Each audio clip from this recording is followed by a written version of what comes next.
Levítico,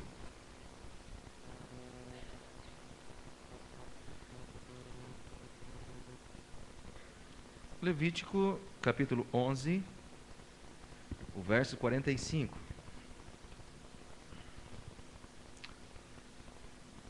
Está escrito assim: Porque eu sou o Senhor, que vos faço subir da terra do Egito, para que eu seja vosso Deus, e para que sejais santos, porque eu, o Senhor, sou. Amém. Nós vamos procurar conversar e desenvolver um pouco mais do nosso estudo. Dentro desta ética do Antigo Testamento, nós vamos analisar alguns pontos. E o primeiro ponto que nós vamos abordar é o caráter ético de Deus. Por que caráter ético? Porque Deus, ele tem atributos que se revelam. Deus não tem um caráter negativo, muito menos neutro.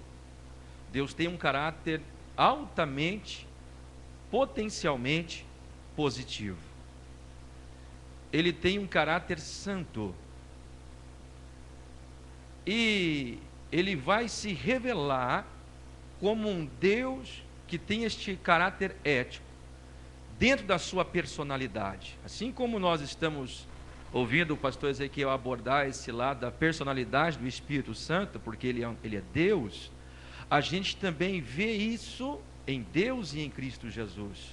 O Deus Pai, o Deus Filho e o Deus Espírito Santo revelam este caráter que também é um caráter ético. Um caráter ético que revela a bondade de Deus, que revela quem é Deus. Para a gente ter uma ideia, Deus, quando se revela ao povo de Israel, ele é conhecido, quando você está estudando história, na grade secular, quando você estuda história, não no história na ideia de estudo bíblico, mas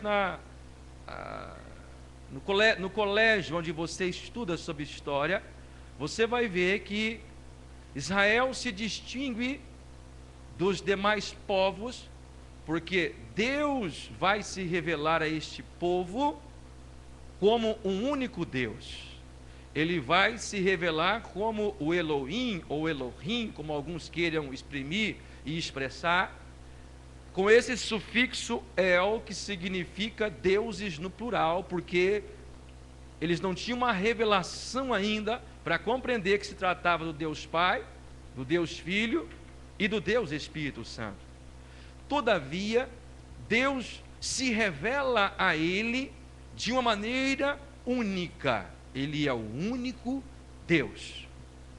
Enquanto todo mundo tinha vários deuses, eu me lembro que um dia foram perguntar para um cantor muito famoso no Brasil, Roberto Carlos, que com certeza vocês já ouviram falar nesse nome, Roberto Carlos, cantor. E eu me lembro que a apresentadora de televisão no Brasil, chamada Hebe, perguntou qual era o santo protetor dele. E ele disse: eu tenho tantos, que ele nem sabia enumerar a quantidade. Era tantos que ele nem sabia dizer quantos eram. Então Israel vai aparecer, Deus vai revelar-se ao seu povo, e vai se revelar à humanidade, e vai se revelar a mim, e vai se revelar a você, como o único Deus. Por isso que Deus não faz concessão da sua glória a ninguém. Deus não reparte com ninguém. Pertence a Ele porque Ele é único, o único Deus. E este Deus que se deixa conhecer, se deixa revelar, Ele vai mostrar o seu caráter ético, seu lado bondoso. A Bíblia vai dizer que Deus, ele é santo. Quando nós usamos nos estudos bíblicos falar sobre santidade, a gente sempre traz esta explicação que santidade ou ser santo, é você se apartar daquilo que é mal. É você deixar aquilo que é mal para pegar um novo comportamento agora. Eu e você. Deus, ele é santo por si, a sua natureza é santa. Ele não precisa se apartar do mal, porque o mal não tem lugar nenhum em Deus.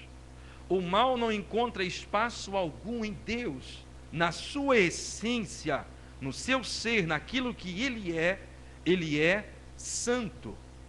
Então, o caráter de Deus, ele é sempre apresentado na Bíblia, e nós, quando falamos em Deus, a gente tem na nossa mente muito claro que estamos falando de algo que é santo.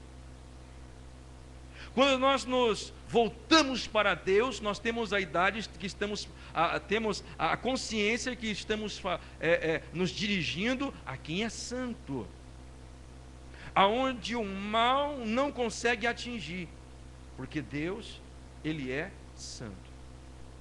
Deus vai passar esta primeira imagem do seu caráter, que ele é santo. Depois, pode pular mais um ponto. Além dele ser santo, a Bíblia vai dizer que Deus é.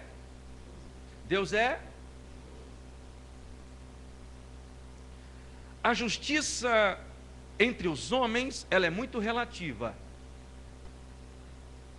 Disse um grande pensador que a lei é para todos, mas a justiça é para alguns.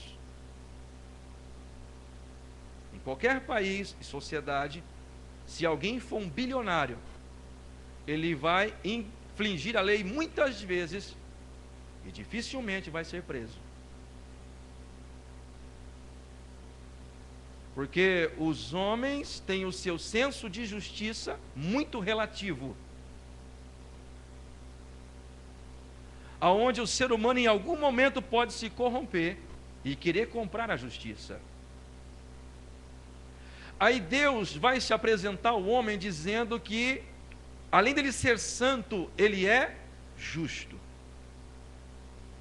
Ele vai mostrar que com ele a justiça existe, que com ele a justiça acontece em termos de verdade.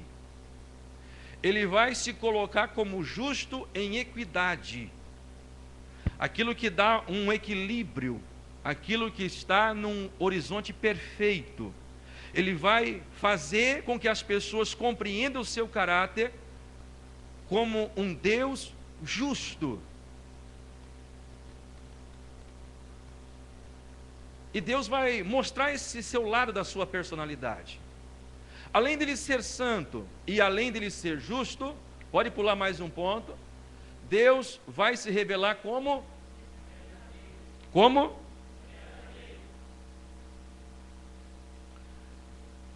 Deus se reporta a nós dizendo que nele não há mentira,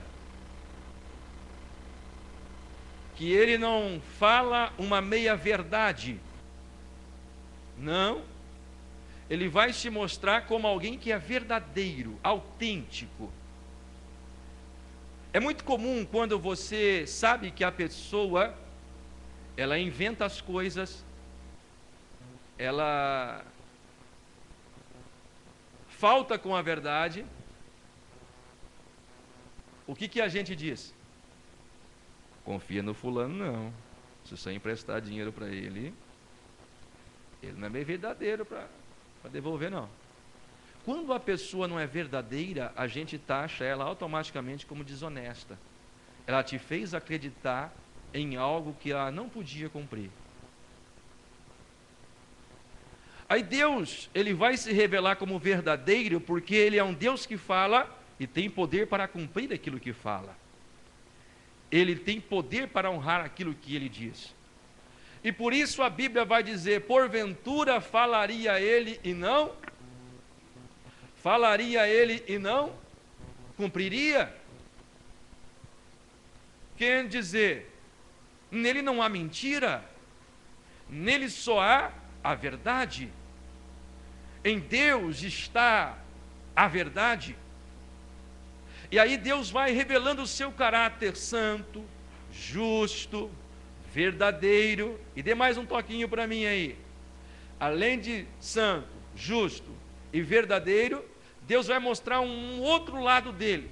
Ele vai dizer, além de santo, além de justo, além de verdadeiro, Deus também é. Deus é. Dê mais um toque, vamos ver já mais um atributo de Deus. Ele também é. Então vamos entender aqui. Deus, quando cria o homem falha. Adão casou com uma mulher, porque Deus não fez um Adão e um Ivo. Deus fez um Adão e fez uma Eva. Eles pecam, são banidos do jardim. Ele vai ter filhos. Dentre os seus filhos vai ter um assassinato, onde um irmão mata o outro irmão, onde Caim mata o Abel. Tem um Lameque que já vai aparecer num casamento com duas mulheres. E ele vai dizer uma coisa interessante.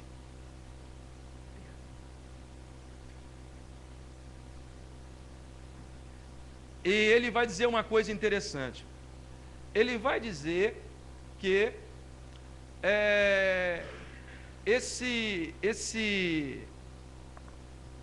ele foi pisado por um homem e ele mata esse homem. Que ele é ferido por um homem e ele mata esse homem. Você vê que em um espaço de tempo não muito longo, aquele homem que estava no jardim e que tinha uma comunhão com Deus, desenvolve um caráter maligno, ao ponto de a terra ter muitos habitantes e Deus dizer assim: eu estou arrependido de ter feito o homem, estou triste de ter feito o homem, e eu vou acabar com aquilo que eu fiz, eu vou destruir a terra.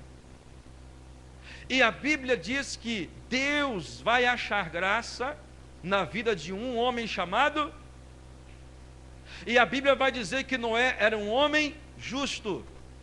A Bíblia vai nos mostrar que Noé tinha algo da natureza de Deus nele. Enquanto as pessoas matavam, roubavam, comercializavam, e comercializar não tem nada de errado, enquanto as pessoas queriam tudo da terra e não se preocupava com o seu próximo, Noé tinha um coração justo. Deus se apresenta para ele e ele passa a anunciar a verdade de Deus ao povo. E aquele Deus que é misericordioso e fiel não destruiu a terra de uma noite para o dia. Deus dá tempo na sua misericórdia para que a sua criatura se arrependa. E aí a gente percebe este lado divino de mostrar o seu caráter ético, de mostrar o seu ser, mostrar como ele é, santo, justo, verdadeiro, misericordioso, fiel, ao ponto de a Bíblia expressar dizendo que as misericórdias dele é a razão de eu e você não sermos consumidos vivos aqui na terra, dizendo que ele nos preserva. Então Deus revela o seu caráter ético. Além do caráter ético de Deus, eu quero mais um toque para nós aí, ver o lado da natureza moral do homem. A Bíblia nos afirma que Deus criou o homem à sua imagem e à sua semelhança. Quando Deus cria o homem à sua imagem e à sua semelhança, não quer dizer que Deus tem esta mesma fisionomia que a minha e a sua, em aspecto estético. Não. É que esta imagem divina que existe em Deus no seu caráter, ele é santo, ele é um Deus justo, verdadeiro, ele é misericordioso, ele tem consciência, ele não é algo irracional, mas algo pensante. Esta mesma natureza dele, ele colocou em você, ele estabeleceu isto em você. E aí o ser humano foi criado perfeito, mas depois que o homem cai, esta imagem começa a ser degradada, esta imagem começa a se ofuscar por causa do pecado. Então, o homem, ele ainda que de modo limitado, ele está tendo um partilhar deste caráter moral herdado de Deus. É claro que o pecado distorce esta imagem de Deus no ser humano. Porém, Deus, quando se volta para o homem, Deus vai requerer do homem esta ligação que lá no paraíso tinha e que depois o pecado quer deturpar. Deus vai exigir do ser humano, para que o ser humano possa viver uma vida de dignidade na terra, ele vai ter que ter a essência de Deus nele, aonde Deus vai dizer o seguinte: sede santo, porque eu, o Senhor, sou santo. Deus, ele se revela neste aspecto de santidade, e ele vai exigir de mim e você, no meu caráter, a santidade, para que eu possa ser uma pessoa justa, para que eu possa ser uma pessoa verdadeira, para que eu possa ser uma pessoa misericordiosa, para que eu possa ser uma pessoa fiel. Eu preciso desta santidade que vem de Deus, eu preciso desta essência que emana de Deus. Tem um versículo na Bíblia, em Hebreus 12:14, que diz assim: segui a paz com todos e a santificação, sem a qual ninguém verá o Senhor. Nós usamos isso para dizer que para chegar no céu, a gente só chega se formos santos, e isso é verdade. Só que existe também mais uma verdade ali: seguir a paz com todos e a santificação, sem a qual ninguém, podemos assim dizer. Sim, você. Tem um texto que diz assim: quanto, se for possível contra vós, ter de paz com todos os homens. Ter de paz com todos os homens. Você pode ter paz, mas o outro às vezes não quer, né? O outro não quer, isso mesmo. Então, ele vai dizer o seguinte: sem a qual ninguém verá a Deus. Sabe como as pessoas conseguem enxergar Deus? Deus se manifestou visível a você, Deus desceu do céu, ele veio soltando assim uns raios, uns trovões, e desceu assim anjos e arcanjos tocando trombetas. Aí ele se apresentou a você e disse: olha, eu sou Deus. Ele fez isso. Mas você, em algum momento da sua vida, apareceu um servo de Deus, uma serva de Deus fiel. Ele fala do amor de Deus e você consegue ver Deus na vida dela. Você consegue ver que tem algo diferente nela, que existe uma natureza divina nela, e você consegue ver Deus nesta pessoa. É isso que Nero ficava apavorado, porque ele matava os crentes, incendiava eles, submetia a sua família para ser comida por leões, e quando ia ver tinha um sorriso na face. Estavam mortos, mas tinha um sorriso na face. Ele diz: mas o que tem nesse povo? Tem algo de Deus neles. E as pessoas conseguem ver Deus em mim e em você, quando a minha natureza moral, ela se vincula à natureza divina de Deus, algo diferente passa a existir em mim. Não é comum, quando uma pessoa não serve a Deus, a pessoa tem uma vida totalmente reprovável. Às vezes você vê lá o cabra, ele vem assim com uma caneca assim, de bebida alcoólica, ele vem assim, com o olho meio virado assim, e capengando, e alguém diz: lá vem o bebinho, lá vem o pinguinha. Aí se ele é um briguento, ele diz assim: ó, lá vem o brabão, cuidado que ele desce o braço em todo mundo. E a pessoa vai tendo uma personalidade que a sociedade vai percebendo quem ele é.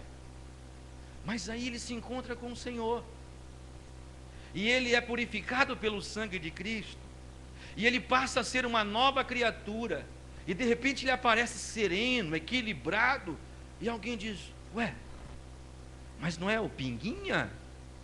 Não é o brigão? Mas ele está diferente agora, e ele não abriu a boca para dizer nada, mas as pessoas estão vendo algo diferente nele. é a natureza divina, a essência de Deus passando a existir no homem. Então você veja que o Deus apresenta o seu caráter ético-moral, e ele vai se apresentar como um Deus santo, e ele depois vai requerer isso em nós, para que nós possamos também ter um caráter moral e ético segundo Deus. Pode pular aí mais um ponto aí? Deus, ele está requerendo uma conduta ética de suas criaturas, aonde ele diz: sede santos, porque eu sou santo. Maravilha. Vamos falar, eu estou correndo aqui, para a gente conseguir abordar um pouco mais o nosso assunto, que ele é bem extenso. Além desse caráter ético de Deus, na natureza moral do homem, o Velho Testamento também vai falar sobre a lei de Deus. Pule um pouco mais, para a gente entender. Vocês se lembram que quando da nossa primeira aula eu disse que o ser humano, ele olha para a lei, a moral olha se a lei está sendo cumprida, e a ética vai criticar quando algo não está sendo cumprido moralmente em relação à lei. Deus, quando se revela ao seu povo, Deus, ele vai dar ao seu povo uma lei. E a lei que Deus dá ao seu povo é uma lei que visa o bem-estar.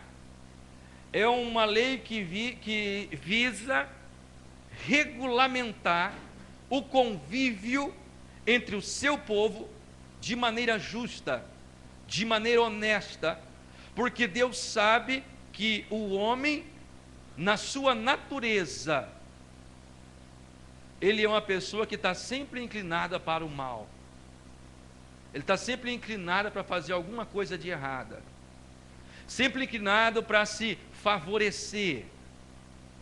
Em algum momento ele corre um sério risco, e aí Deus, ele vai dar a lei ao seu povo. Quando Deus, ele dá a lei ao povo de Israel, Deus dá lei se preocupando com muitas situações da vida. Deus vai dar leis em relação à vida. Por exemplo, se um homem tinha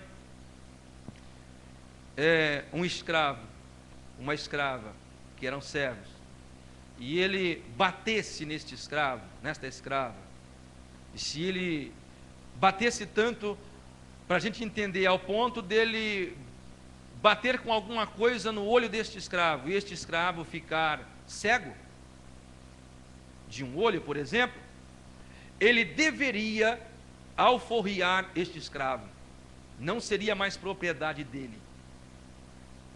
Se um homem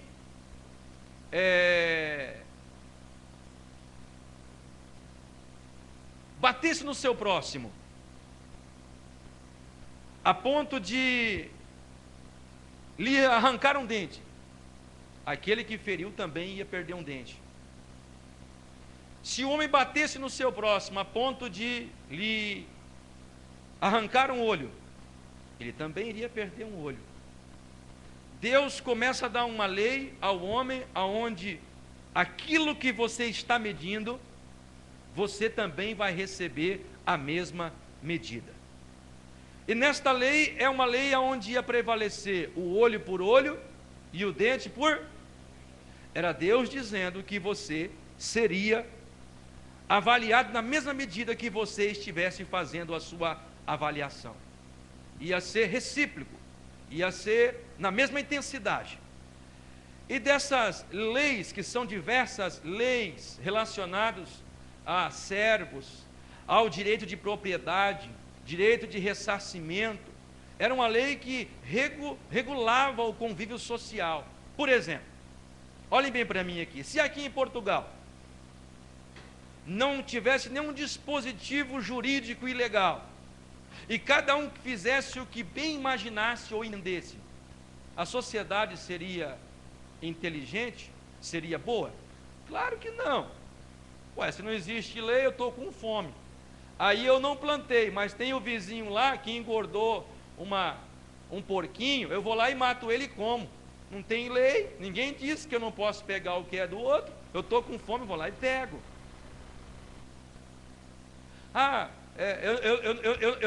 Eu não lavrei a terra, mas eu estou vendo que nasceu ali um pé de tem uma alface lá, eu estou com fome, vou lá e pego. Não existe lei que regulamenta.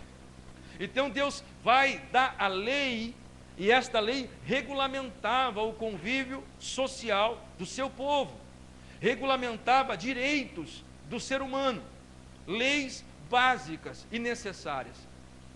Agora, além dessas leis, Deus também, Ele vai criar festividades paralelas aos eventos em Israel. Deus deu ao seu povo as santas convocações ou festas, e estas festas tinham alguns objetivos: fazer o seu povo relembrar a bondade de Deus, um Deus que tira o seu povo de escravidão e sofrimento e coloca em terra deleitosa, que coloca este povo em locais de abundância, e também este Deus vai fazer este povo compreender que eles deveriam ter tempo para a casa de Deus. Haviam 9 festas ou convocações, 3 delas, os varões, os homens, estavam obrigados a participar, não era opcional, deveriam estar lá. Dessas festividades que aconteciam, e destes atos solenes, o que chama a atenção é que iriam tomar o espaço de 77 dias dentro do calendário anual. Aí eu te pergunto, quantos domingos tem no ano?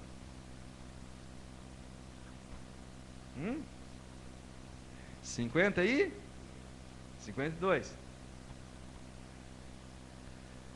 Deus agora vai pedir 77 dias do seu povo, aonde esse povo deveria parar e deveriam se voltar para Deus. As leis que Deus deu ao seu povo, tanto no aspecto social, tanto com relação à terra, para descanso da terra, Deus também traça a este homem, nas suas leis, esta ideia: o ser humano, o homem, vai ter que ter tempo para Deus. Você já encontrou aquelas pessoas na vida aonde elas trabalham tanto, não tem tempo para a casa de Deus e ainda dizem: a minha vida está muito corrida, é muito trabalho.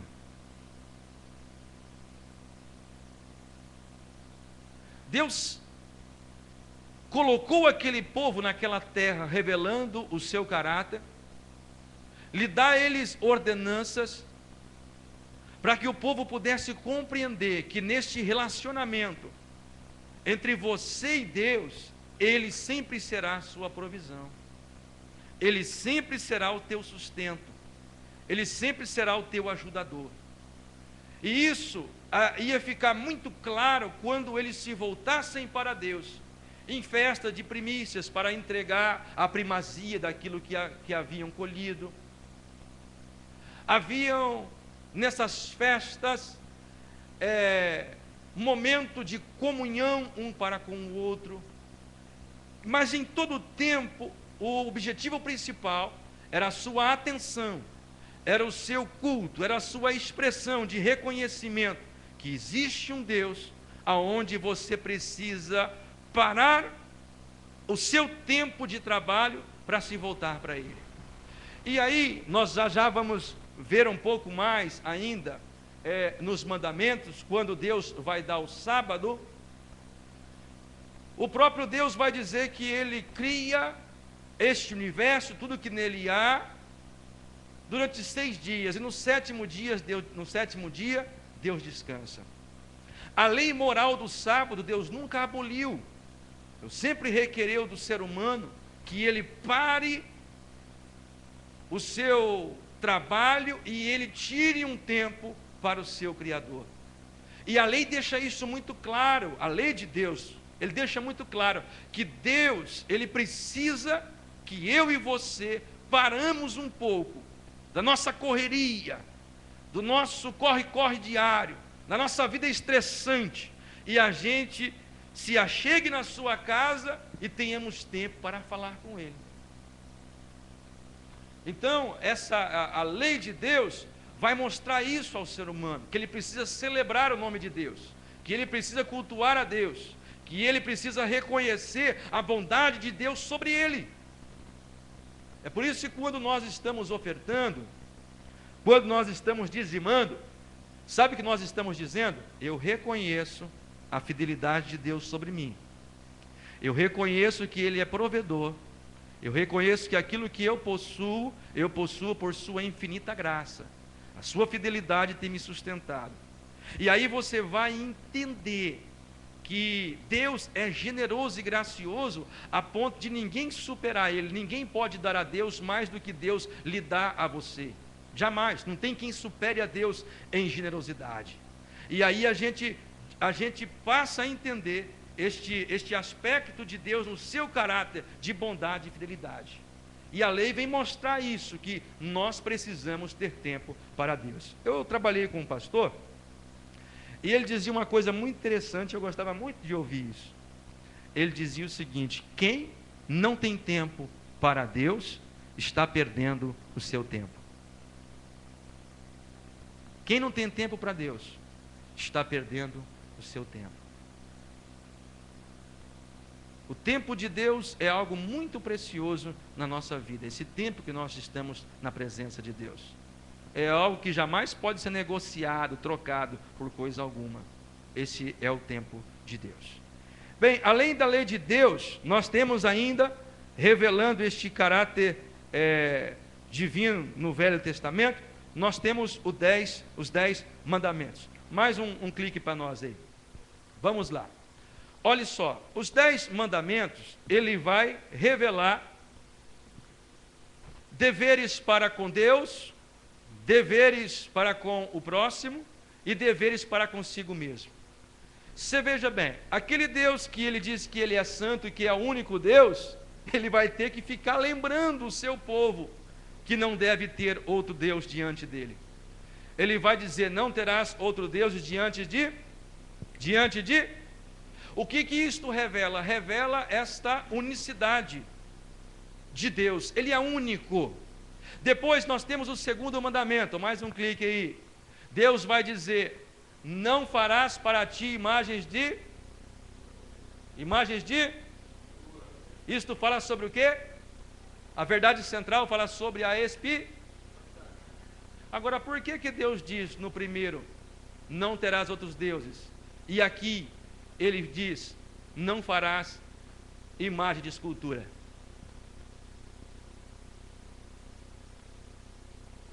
Por quê? Nós carregamos a ideia de que idolatria é alguém que vai esculpir um barro, um gesso, uma madeira, uma pedra, um latão, enfim, algum metal, e vai erigir alguma coisa, e esta pessoa criou uma imagem, e para nós isto é idolatria. Eu já conheci pessoas que a mãe endeusa a própria filha ou filho.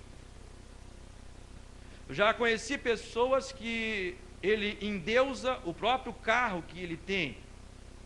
Outros que endeusam a própria casa que ele possui.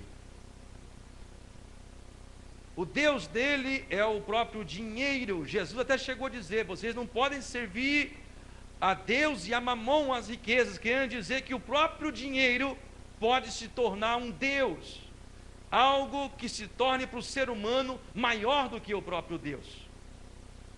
E aí ele vai dizer, no primeiro mandamento, um dever do ser humano para com Deus. Primeiro, não pode ter outro Deus.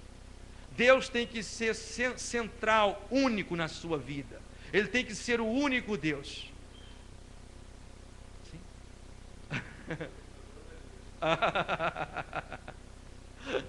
E depois não pode fazer para ele imagem de esculturas.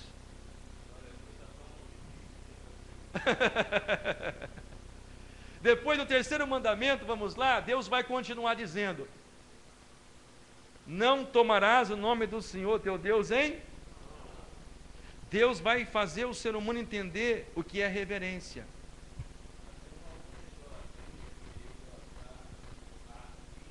Isso, pastor. Idolatrar-se a si mesmo, que confia nele mesmo.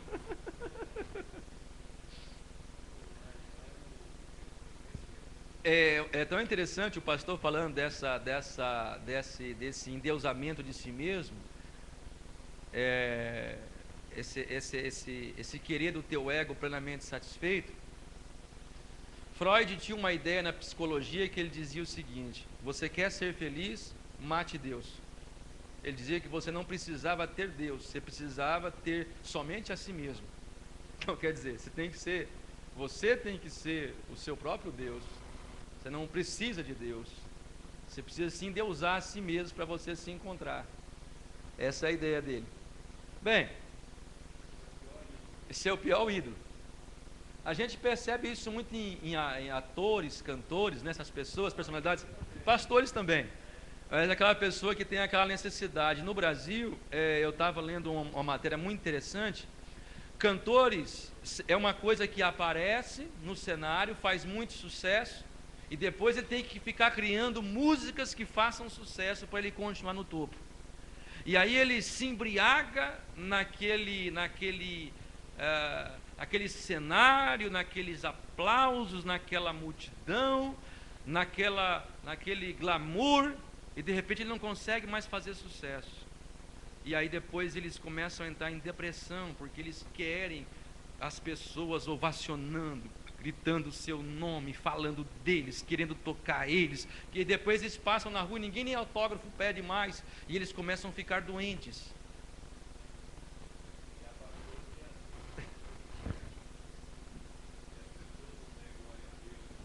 Luia?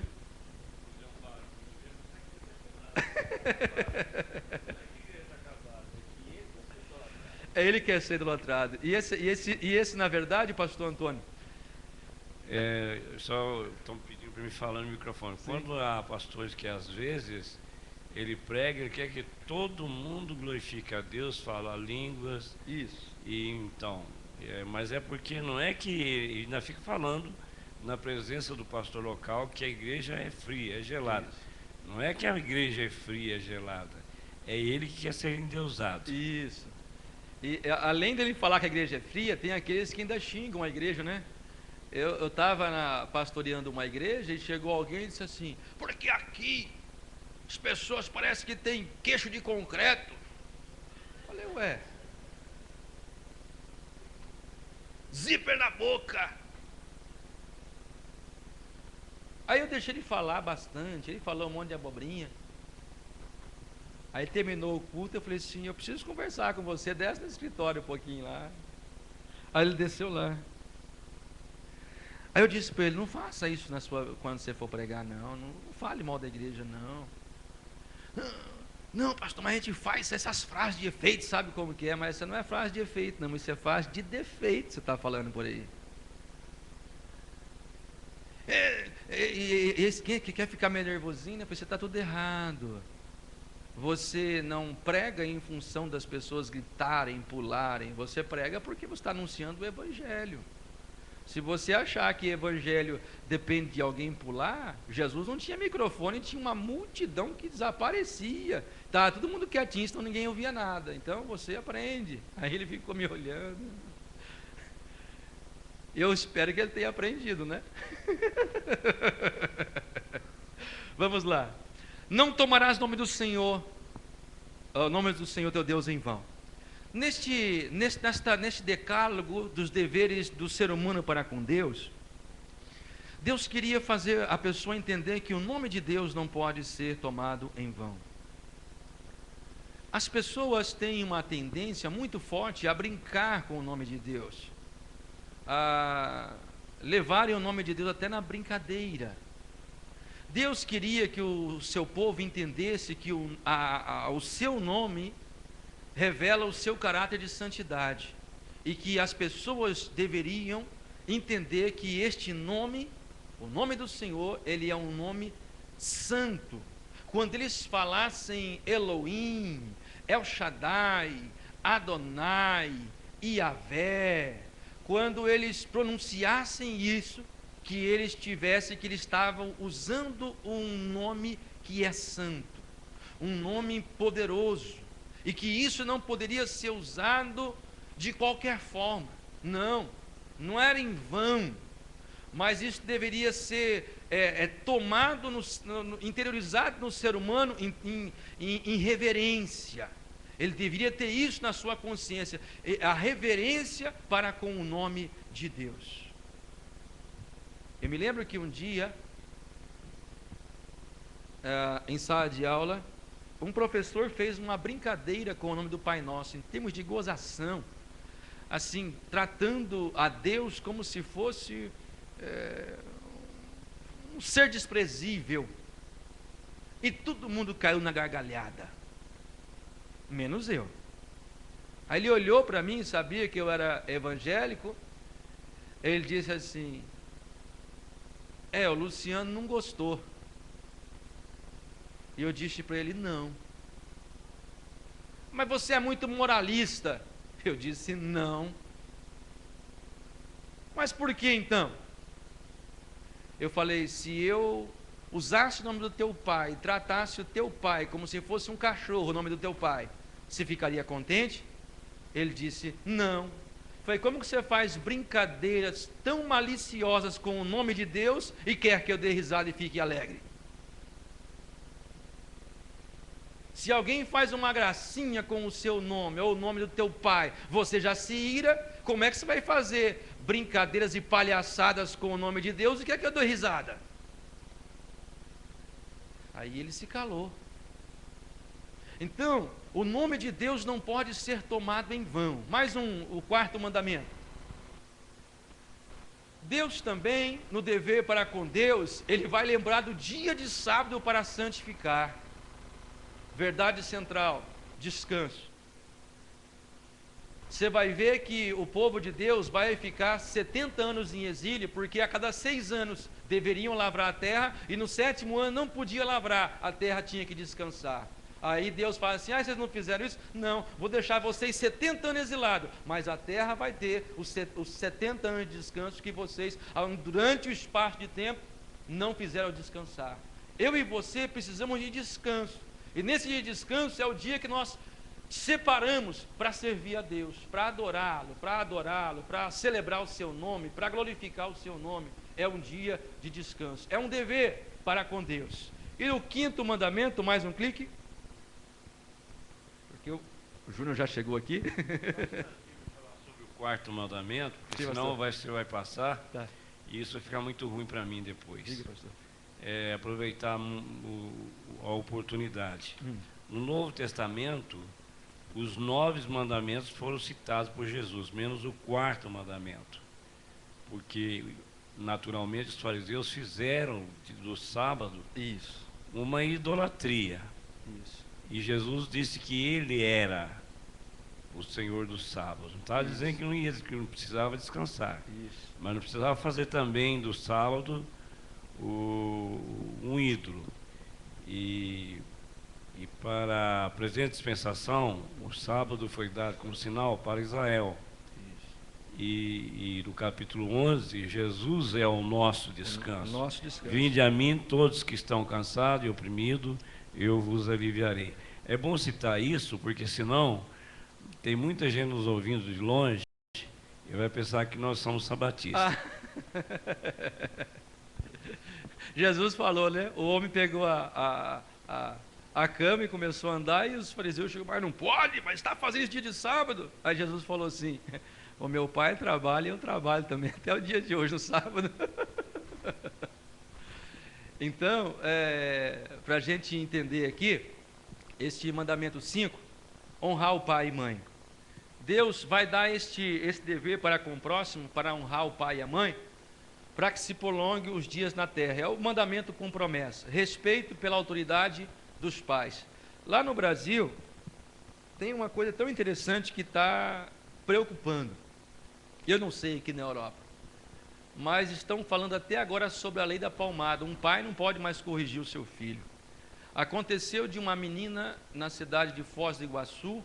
Ela estava na adolescência, saindo com pessoas lá que se drogam e que se prostituem, e o pai não permitia que ela saísse, e um dia que ela queria sair, o pai pegou a cinta, deu uma cintada nela, não, você não vai sair daqui.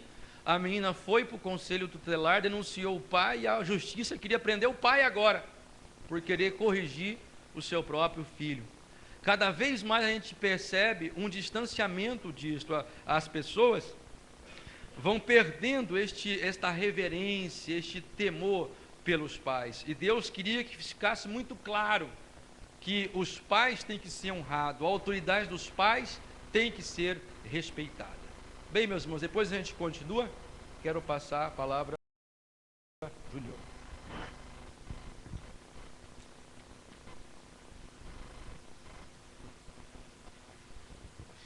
Dez minutos para você descansar, tomar uma água, descer a